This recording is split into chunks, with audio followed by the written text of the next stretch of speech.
La saison froide s'installe au Mali, incitant la population à adopter des vêtements chauds. Cette période stimule également l'activité économique avec la vente d'articles tels que lunettes, cache-nez et casques.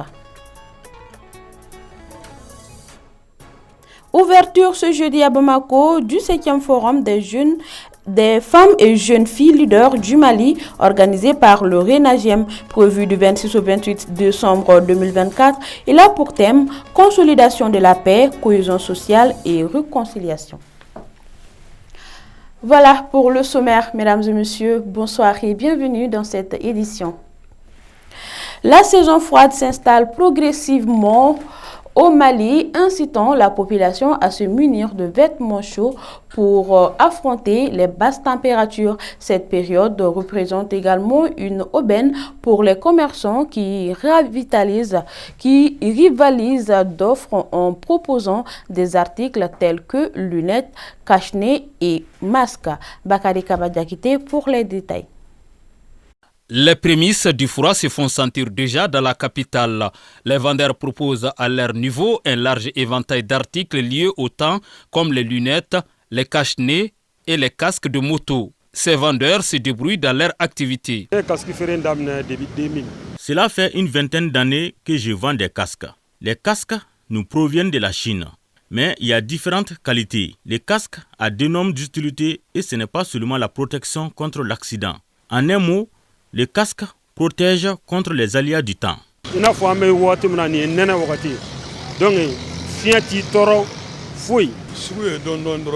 Le marché des casques n'est pas florissant. Pendant cette période, les clients arrivent au compte-gouttes.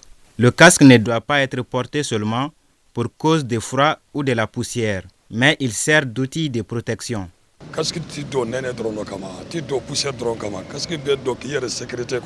Pour se prémunir contre le froid, ces articles sont prisés par une bonne partie de la population, à l'image de ces motocyclistes qui est venu spécialement acheter le casque. Je suis venu pour acheter un casque. J'avais déjà un casque, mais ce casque est usé, donc je suis venu acheter un nouveau casque. Le port du casque n'est pas lié à la période, parce que d'abord c'est pour la propre sécurité.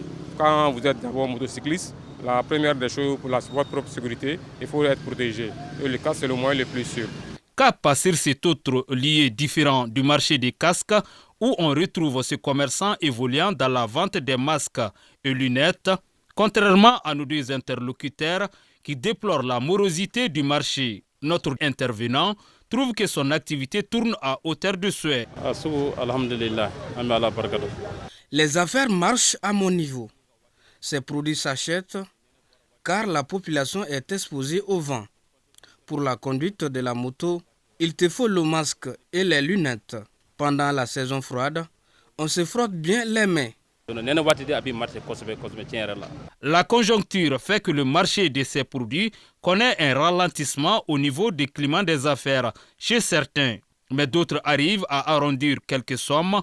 C'est du moins le constat général qui se dégage au cours de notre reportage en ville sur le marché de lunettes, cache-nez et casques en cette période où le froid pointe son nœud.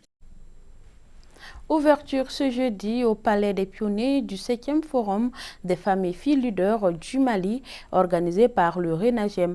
L'événement prévu du 26 au 28 décembre 2024 à Bamako et Sibi met en lumière les inégalités, violences et privations de droits subies par les femmes et filles avec pour objectif d'identifier des solutions concrètes. Cheikh Oumar Kamara et Abdoulaye Diarra. Célébrer la jeune femme et fille pour leur émancipation et employabilité est une bravoure qui cadre parfaitement avec la vision de nos autorités.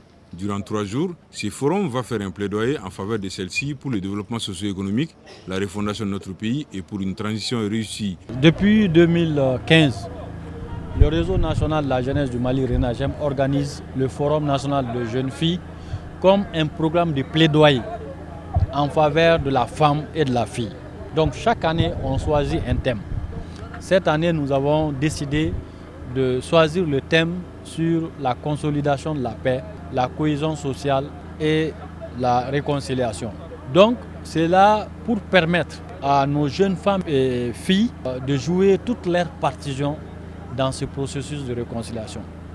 Aujourd'hui, les priorités de l'État, c'est la recherche de la paix, la cohésion sociale.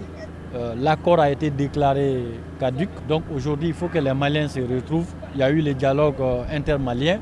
Une charte pour la paix est en train d'être élaborée. Il faut préparer les femmes à agir pour la paix. Et ce forum-là tend à préparer les femmes à agir pour la paix.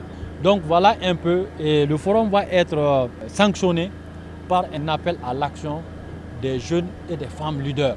Les parlementaires, les associations et les ONG, entre autres, sont bien mobilisés pour ce forum plein d'espoir.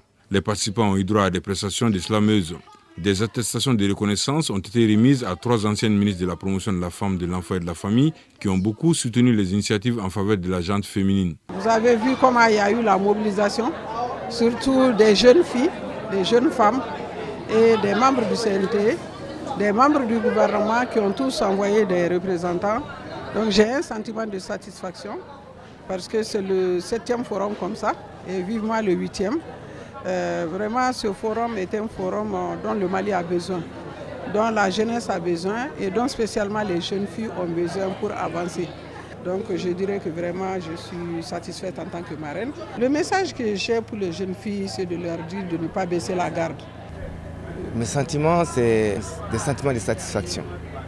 Et qui parle de filles, femmes, parle d'une nation. Et une nation ne peut pas se développer sans les femmes et les filles. Et les filles, c'est les futures femmes. Et les femmes, c'est des anciennes filles. Et ce thème de ce forum colle bien à l'actualité. Et même une information de tous les jours. Je suis très ravi pour la tenue de ce forum. Ce forum prendra fin ce samedi à Sibi, dans le Mandé. La compagnie Sogolon a inauguré officiellement le centre de création et d'apprentissage des marionnettes traditionnelles et contemporaines d'Afrique de l'Ouest.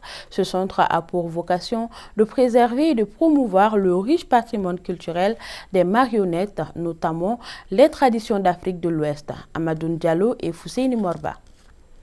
Le centre culturel Sogolon, inauguré, a pour objectif de préserver et promouvoir le patrimoine des marionnettes tout en favorisant le développement économique local par la création d'emplois. Il vise également à renforcer la cohésion sociale en impliquant la communauté locale et en attirant des visiteurs. Le CEMAO propose diverses infrastructures telles qu'une salle d'exposition, un atelier de fabrication, un espace d'apprentissage et une scène multifonctionnelle pour des spectacles et événements. Cette initiative m'est parue quand j'étais encore très jeune enfant. Je pense que c'est un rêve d'hyène.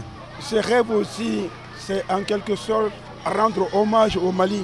Ce Mali qui m'a vu naître, ce Mali qui m'a tout donné. Mais quand j'ai pris conscience et que je suis allé voir les autres chez eux, je me suis rendu compte que l'impact de la culture du Mali sur le reste du monde est énorme. C'est un projet à long terme qui va avoir 3 niveaux et une terrasse. Il va y avoir des laboratoires, il va y avoir des salles de la presse, les salles d'écriture, de montage, de recherche, de vérification, des salles ethnographiques. Mettre aussi à la disposition de la jeunesse malienne cet outil important. Aider aussi à créer et à favoriser l'élan de solidarité, de paix, de convivialité, mais aussi de vivre ensemble. Le représentant du ministre de la Culture et des Arts a salué cette initiative, mettant en avant son importance pour le secteur culturel et sa contribution à la préservation et à la promotion des arts traditionnels et contemporains. Je suis quand même très enthousiasmé par l'ouverture de ce centre dédié à la culture, n'est-ce pas, alors aux marionnettes de notre pays. Et nous sommes effectivement sur un terrain de la culture et c'est pour cela que c'est la tradition qui est aujourd'hui magnifiée. Ça va contribuer beaucoup à faire l'émergence de conscience. Parce qu'aujourd'hui, avec la crise sécuritaire que nous traversons, nous avons initié un projet alors de soutenance collective au conservatoire sur un seul thème. Le rôle du conservatoire dans l'émergence d'une conscience patriotique au Mali à travers les arts et la culture. Je crois que ce centre-là va participer à l'émergence de cette conscience patriotique qui est également aujourd'hui fondamentale pour nous, pour le Mali. Soutenu par la coopération allemande, l'inauguration du centre culturel Sogolon a été un événement marquant. Le représentant de la coopération allemande a souligné l'importance de ce projet pour la préservation de l'art de la marionnette en Afrique de l'Ouest et l'engagement de l'Allemagne en faveur du développement culturel au Mali.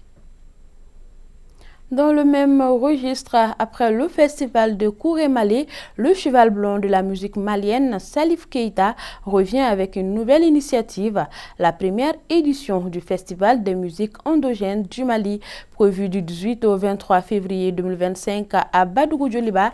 Cet événement mettra en lumière les richesses musicales du monde et des terroirs maliens. Aminata Amadoula et Mamadou Koulibaly pour plus de détails.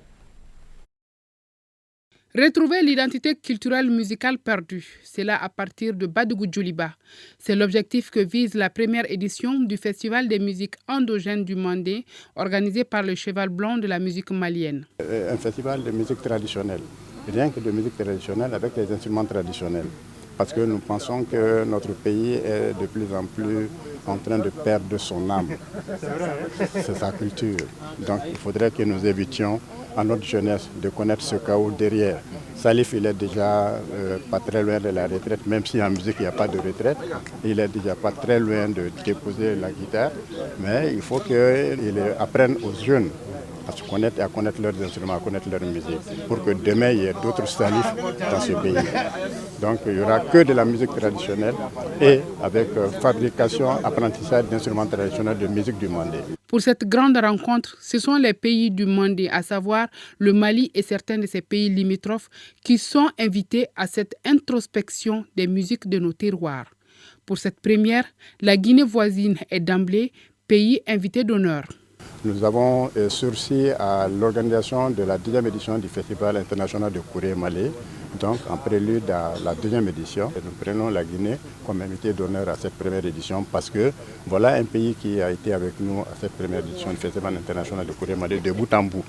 La presse est venue en grand nombre, les sponsors guinéens étaient plus nombreux que les sponsors maliens, alors nous n'avons pas le droit de faillir à cette amitié avec la Guinée. Salif Keita, le rossignol du Mandé, espère obtenir de nombreux partenaires afin de permettre à la musique malienne et par ricochet celle africaine de retrouver toute l'inspiration dont elle a besoin pour plus briller sur le plan national qu'international. C'est là-dessus que s'achève cette édition. Merci à vous de l'avoir suivi. Bonne suite de programme sur RTM2.